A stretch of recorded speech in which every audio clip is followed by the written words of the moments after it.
Hey guys, I forgot to record our discussion about the vocabulary terms today, so I am going to give them to you in this video. So open up your rhetorical vocabulary terms, and the first one that you are going to write is a dichotomy. I can't spell. A dichotomy. All right. A dichotomy is a division or contrast between two things that are or are represented as being opposed. So that's the definition of a dichotomy, and your example is this one. Either we must let the evil alone and refuse to hear of it or listen to it, or we must try and write it. So you've got two opposing ideas here that are represented as being the opposite of each other's, right? So either we must let the evil alone refuse to hear of it or listen to it, or, that should be read too, or we must try and write it. So he presents this as like an either or scenario, right? So in class we talked about a lot of reasons why he might want to do this. And I'm not going to talk you through all of them. I really want you to explore this in the effects box on your rhetorical vocabulary form. So think about why it is in his best interest as a writer. This is from W.E.B. Du Bois, by the way. Think about if it's in his best interest as a writer to present these two ideas as opposite from each other. Think about how he then contrasts let with try. So when you create a dichotomy like this, you end up setting up all the parts of the sentence as opposite from each other, right? Especially when you use repetition in here too, with the two we musts. So the first word that's different is let and try. Now, those are not necessarily opposites of each other linguistically, right? The opposite of let is probably refuse. The opposite of try is like, I don't know. My brain's dead after teaching this long. You can think of it. But these aren't linguistic opposites, right? So, but when he sets it up as a dichotomy, he turns them into opposites so that we think about the way that let might be the opposite of try. And in class, we talked about how let is such a passive thing. Like you're not actually doing anything for the wrong, but by doing nothing, you are doing lots of stuff for the wrong, by supporting it, by doing nothing, you support the wrong.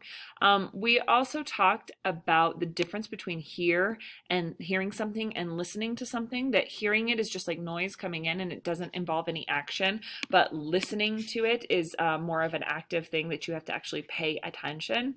And so he includes both of these because someone might say, oh, no, I don't just hear of evil, I actually listen to it. I feel like I am definitely guilty of this concept. So like I will read the essays and I will watch the TikToks and listen to people's stories, right? But do I actually take then the next step and do something to right evil?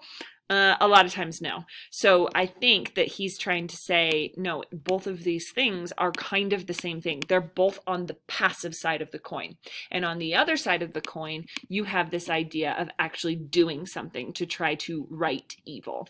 And so what also happens here is that he sets up evil and right into opposites. So it's not evil and righteousness, it's evil and right. So you can think about why he sets those two up as opposites, and you could also think about why he uses the word must. So pause this video, spend some time writing in the effects of using the dichotomy in this sentence. Then the second word, let's make this a little bigger. The second word for you guys, I want to make this bigger too. Look, it's like you're in class and you get to watch me mess around. Okay, the second one is false dichotomy. So this is what is known as a logical fallacy, meaning false logic. So it's logic that doesn't quite work logically. So a false dichotomy is a situation in which two alternative points of view are presented as the only options when others are available. So there is a difference between a dichotomy and a false dichotomy. Not all dichotomies are false, right? So like in class, I was talking about kind of a juvenile one. You're either going to clean your room or you'll be grounded.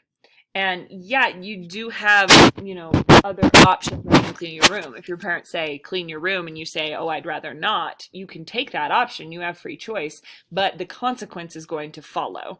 And so that dichotomy stands. You either are going to clean your room or get grounded, right? But there are all sorts of dichotomies where writers will choose to present something as opposite and as the only two choices, when there are probably lots of choices that you could actually do.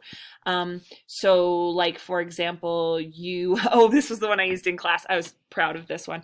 You could either be Team Edward or Team Jacob in Twilight, right? That is a false dichotomy because you really don't have to be either, especially if you're like my age, it's a little bit creepy. And actually, I'm going to choose Team Bella's dad because that's obvious. So there was actually a third choice. There's probably a lot of other choices besides being Team Edward or being Team Jacob, so that is a false dichotomy.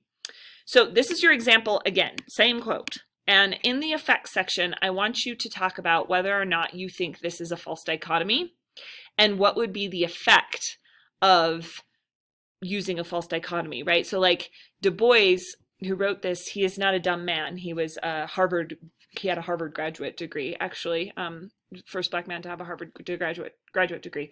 So he obviously knows what a false dichotomy is what I'm saying. So why would he choose to use a false dichotomy in his writings if he knows that the logic is not sound?